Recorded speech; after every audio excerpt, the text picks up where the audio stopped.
it's the price Israel is paying. And it's always been like this over the years. There have been many prisoner exchanges of this nature.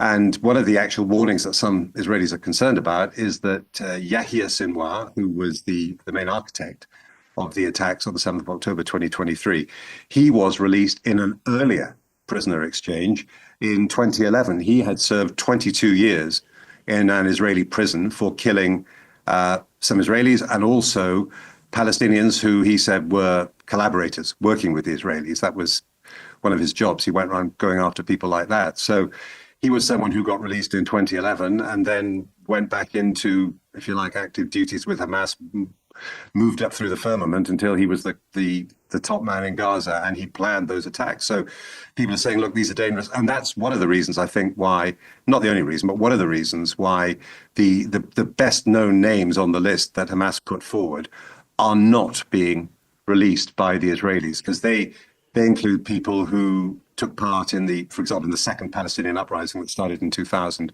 There are some people there, some men there who were sentenced to prison long terms for some of the most notorious bomb attacks. And there's also one other who is not a Hamas member or leader. In fact, he is from Fatah, the other side of Palestinian politics, if you like, the people who run the Palestinian Authority in the West Bank.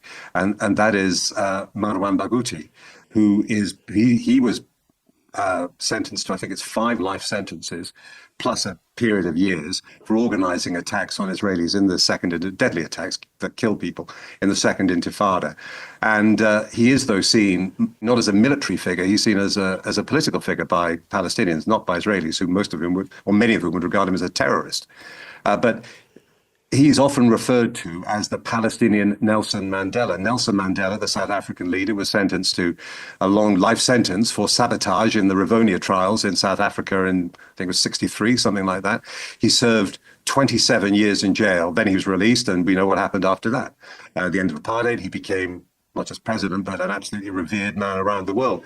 So Barghouti, however, despite great popularity, and some people argue that actually, if you want to have a political process with a credible Palestinian leader, he would be maybe the best interlocutor. He's in his early 60s, mid 60s now, and he's someone who could, a lot of people argue, not just Palestinians, but people who are interested in developing a political process would argue that he would be a far better man to deal with than the almost 90-year-old President Mahmoud Abbas, who, well, frankly, doesn't do a great deal at all, at least not publicly.